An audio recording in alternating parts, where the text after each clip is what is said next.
नमस्कार साथियों, स्वागत है एक बार फिर आपका हमारे इस यूट्यूब चैनल में। समांतर श्रेणी की प्रश्नावली 5.2 का ये अंतिम वीडियो है और आज हम प्रश्नावली 5.2 के सभी प्रश्नों को इस वीडियो में हल कर लेंगे। अभी तक हमने इस प्रश्नावली के प्रश्न क्रमांक 17 तक के हल देखे हैं। आज के इस वीडियो में हम 18, 19 और 20 नंबर के प्रश्नों के हल जो है देखेंगे। लेकिन उससे पहले यदि आप चैनल पर पहली बार आए हैं तो चैनल को सब्सक्राइब कर घंटी का बटन ज़रूर दबा दीजिए। तो शुरू करते हैं हम आज का ये वीडियो, जिसमें हमें सबसे पहले दिया हुआ है 18वां प्रश्न। किसी एपी के चौथे और 8वें पदों का योग 24 है, छठे और 10वें पदों का योग जो है वो 44 है। तो एपी के प्रथम 3 पद ज्ञात कीजिए। तो सबसे पहले तो हम लिख देते हैं कि हमें जो दिया है उसे हम लिख लेते हैं, और साथ ही हमें मानना पड़ेगा कि एपी दे रखी है तो माना कि एपी का प्रथम पद ए है तथा उसका सार्व अंतर जो है वो डी है, तथा सार्व अंतर जो है वो डी है। तो इस प्रकार हम यहाँ पर लिखेंगे कि चौथे और 8वें पदों का योग अर्थात A4 प्लस A8 बराबर कितना हो गया, 24 के बराबर हो गया। और A4 के लिए हम लिखते हैं, जो हमारा सूत्र अभी तक हमको बहुत अच्छे तरीके से याद हो गया है, ये इस nवें पद का सूत्र जो होता है A plus n-1 into d के बराबर होता है। तो यहाँ से हम चौथे पद के लिए लिखेंगे A प्लस 3D प्लस 8वें पद के लिए लिखेंगे A प्लस 7D बराबर होगा किसके, 24 के। तो यहाँ पर A और A मिल करके अपने को मिल गया 2A प्लस 10D बराबर मिलेगा 24 के।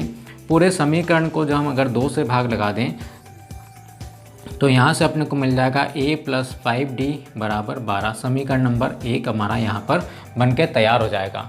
साथ ही दूसरी स्थिति की हम बात करें तो यहाँ दिया हुआ है छठे और 10वें पदों का योग जो है वो 44 है। तो छठा पद अर्थात A6 और 10वां पद अर्थात A10 बराबर कितना है, 44 के बराबर है। छठे पद की हम बात करें तो इसके लिए हम लिखेंगे उस सूत्र से एक कम अर्थात A प्लस 5D, और 10वें पद के लिए हम लिखेंगे A प्लस 9D बराबर किसके होगा, 44 के बराबर होगा। यहाँ पर भी A और A हमें मिल जाएगा 2A प्लस 5 और 9 मिलकर के हो जाएंगे 14D बराबर किसके बराबर हो जाएगा, 44। 2 से पूरे समीकरण को भाग लगा दें तो A प्लस 7D बराबर मिल जाएगा हमें 22। समीकरण नंबर 2 मिल गई। तो हमें ज्ञात क्या करना है ये हमें देखना है।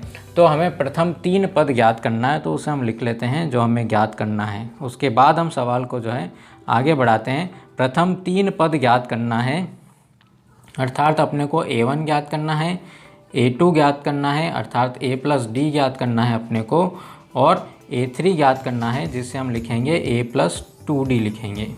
तो ये तीनों ही पद अपने को जो है ज्ञात करने हैं। शुरुआत करेंगे हम कहाँ से, समीकरण नंबर 1 और समीकरण नंबर 2 को हल करके। यहाँ पर जो समीकरण नंबर 1 है वो है हमारे पास में A प्लस 5D बराबर है किसके, 12 के, और समीकरण नंबर 2 जो है वो है A प्लस 7D बराबर है 22 के।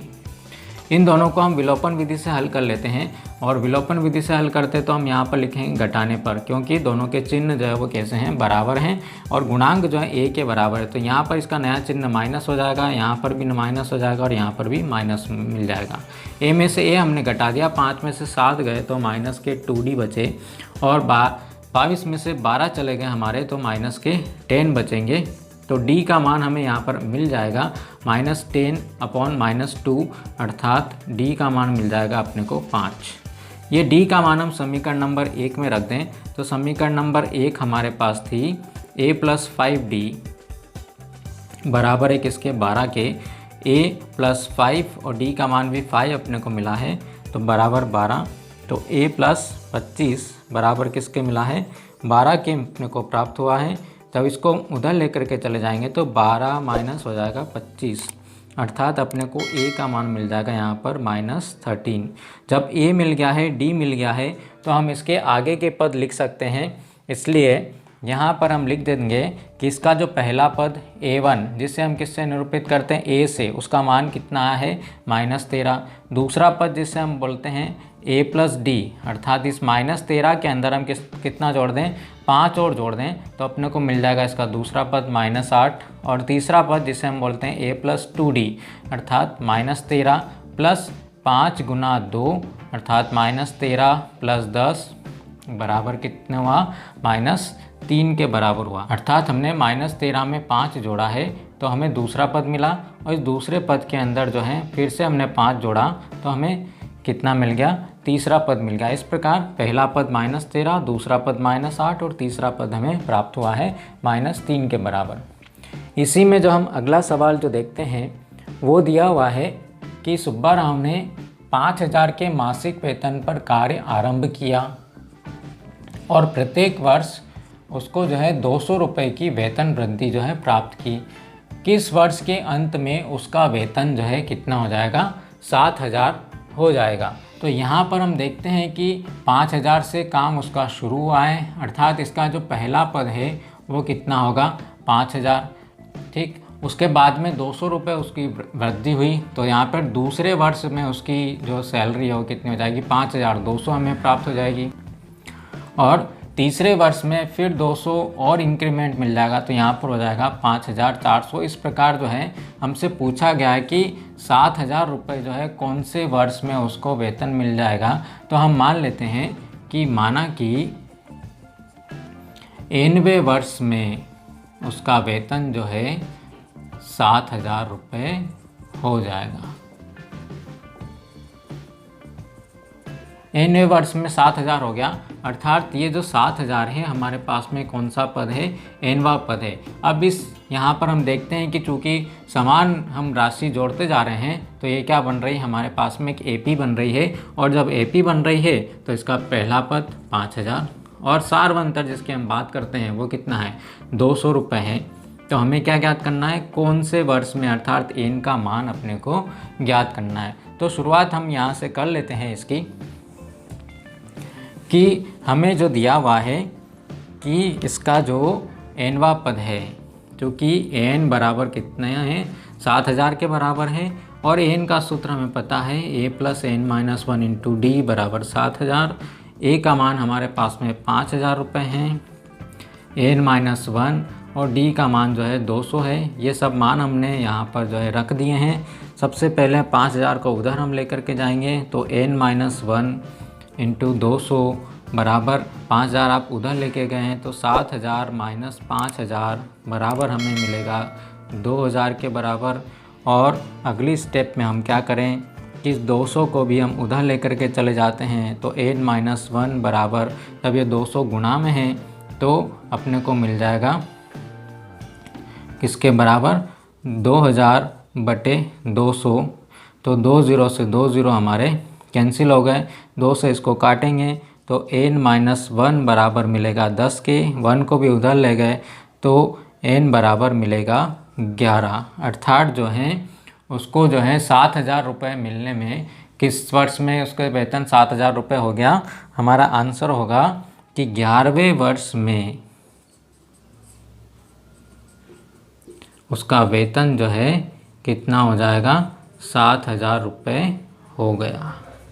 ये हमारा जो है इस क्वेश्चन का आंसर हमें मिल जाएगा। इसका अगला और अंतिम प्रश्न है कि रामकली ने किसी वर्ष के प्रथम सप्ताह में 50 की बचत की और फिर अपनी साप्ताहिक बचत 1750 बढ़ाती गई, अर्थात 70 रुपये 50 पैसे जो है प्रति सप्ताह उसकी बचत जो है बढ़ती चली गई। यदि nवें सप्ताह में उसकी बचत 207 रुपये 50 पैसे हो जाती है तो n का मान ज्ञात कीजिए, अर्थात कौन से सप्ताह में उसकी जो बचत है वो 207 रुपये और 50 पैसे हो जाएगी। तो यहाँ प्रथम सप्ताह दिया हुआ है, तो हम यहाँ पर लिख लेते हैं कि प्रथम सप्ताह अर्थात ये जो है क्या है, एक AP हमारी बनेगी और इसका प्रथम पद अर्थात 50 हमें मिल जाएगा। साथ ही हमारा जो सार्वंतर D अर्थात एक निश्चित राशि उसके अंदर जोड़ते चले जाते हैं, वो निश्चित राशि है 17 रुपये और 50 पैसे।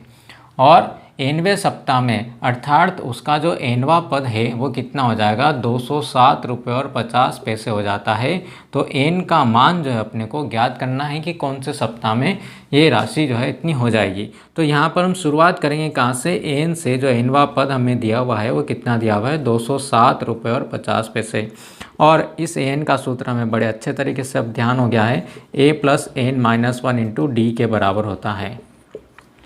यहाँ पर हम मान रख दें ए अर्थात पहले सप्ताह में जो बचत थी वो 50 रुपये थी, एन माइनस 1, और डी जो है निश्चित अंतराल जो है 70 रुपये 50 पैसे हमेशा जोड़ते गए प्रति सप्ताह। तो अपने को यहाँ पर ही मिल गया। सबसे पहले क्या करना है, जो प्लस वाली जो राशि है उसको उधर भेज दें हम, तो हमें मिलेगा एन माइनस 1 इंटू 70 रुपये 50 पैसे बराबर 207.50 में से अपने को कम करना है कितने, 50 रुपये कम करना है, ध्यान रखिए। तो यहाँ पर अपने को अगली स्टेप में मिल जाएगा एन माइनस 1 इंटू 17.50 बराबर हो जाएगा किसके, 207 में से 50 रुपये हम करेंगे तो 157 रुपये तो यहाँ बच गए और 50 पैसे हमारे बचे हुए रहेंगे।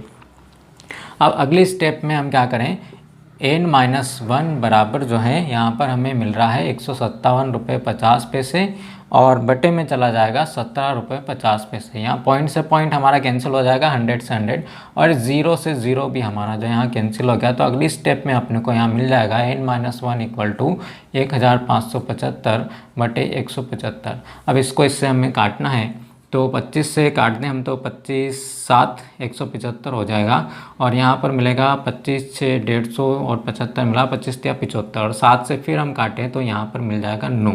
तो एन माइनस 1 बराबर मिला अपने को 9 के, तो एन बराबर मिल जाएगा, इस माइनस 1 को हम उधर लेकर के चले जाएंगे तो 10, अर्थात हमें जो है उसकी बचत मिल जाएगी कि यहाँ एन का मान अपने को ज्ञात करना था तो उसके 10वें सप्ताह में जो है उसकी बचत जो है 207 रुपये 50 पैसे हो जाएगी।